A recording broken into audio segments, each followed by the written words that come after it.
కొత్తకొచ్చిన వజ్ర బస్సులను లాభాల్లోకి తీసుకొచ్చేందుకు ఆర్టీసీ కొత్త ఆలోచనలు చేస్తుంది. ఇప్పటిదాకా కొన్ని చోట్లను ఆపిన బస్సును ఇప్పుడు చేయి ఎత్తిన చోటల్లా ఆపాలని నిర్ణయించింది. ఇప్పుడు నడుస్తున్న రూట్లతో పాటు కొత్తగా కరీంనగర్, గోదావరిఖనికి సర్వీసును ప్రారంభిస్తామంటోంది ఆర్టీసీ.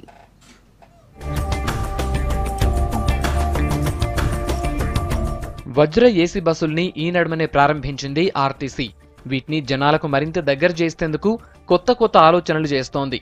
ఇప్పటిదాకా కొన్ని చోట్లనే ఆపిన ఈ బస్సుల్ని ఇప్పుడు ఎక్కడంటే అక్కడ ఆపి ఎక్కొచ్చని చెప్తున్నారు.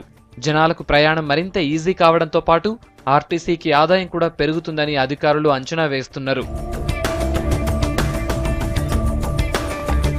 ఈ బస్సుల సీటు బుక్ చేసుకునేందుకు ఒక యాప్ను డిజైన్ చేయించింది ఆర్టీసీ. యాప్లా టికెట్ బుక్ చేసుకుని కొన్ని సెలెక్ట్ బస్ పాయింట్లను పెట్టింది. అయితే దీనికి అనుకున్నంత స్పందన రాలేదు. దీంతో చెయ్యెత్తిన అన్ని జాగలల్లా బస్సును ఆపి ఎక్కించుకోవాలని నిర్ణయించింది. బస్సు మధ్యలో ఎక్కిన వారికి లాస్ట్ స్టాప్ల టికెట్లను ఆన్లైన్లో బుక్ చేసుకునే అవకాశం కల్పించింది. ఇది సక్సెస్ అయితే వజ్ర బస్సుల ఆక్యుపెన్సీ 50% చేరుకునే అవకాశం ఉందంటున్నారు. ఇంకా ప్రయాణికులకు సౌకర్యంగా ఉండేటందుకు ఒక యాప్ డెవలప్మెంట్ చేయడం జరిగింది.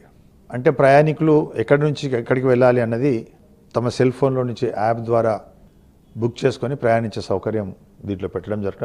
ప్రయాణికులు దీన్ని బాగా వాడుకోవాలి. అదేవిధంగా మొన్న 6% సర్వీస్ ట్యాక్స్ ఉన్నది 5% జిఎస్టీగా మారింది కనుక 1% కూడా బెనిఫిట్ ప్రయాణికులకు తగ్గుతుంది కనుక కొంచెం రేట్లు కూడా ఏసీ సర్వీసెస్లో తగ్గడం జరుగుతుంది. ఒకటే కోరుకున్నది ఏంటంటే ఈ మినీ బస్సులు, మీ వజ్రా బస్సులు మీ సౌకర్యం కోసం పెట్టిన బస్సులు కనుక దీన్ని బాగా ఉపయోగించుకోవాలని ప్రజలను కోరుకుంటున్నాను. ఇప్పటిదాకా వరంగల్, నిజామాబాద్ రూట్లలోనే ఈ వజ్ర బస్సులు నడుపుతుండే.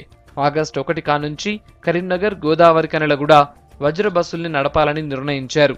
ఈ రూట్ల సక్సెస్ అయితే ప్రతి జిల్లాకు వజ్ర ఏసీ బస్సుల్ని నడుపుతామంటోంది ఆర్టీసీ సంస్థ.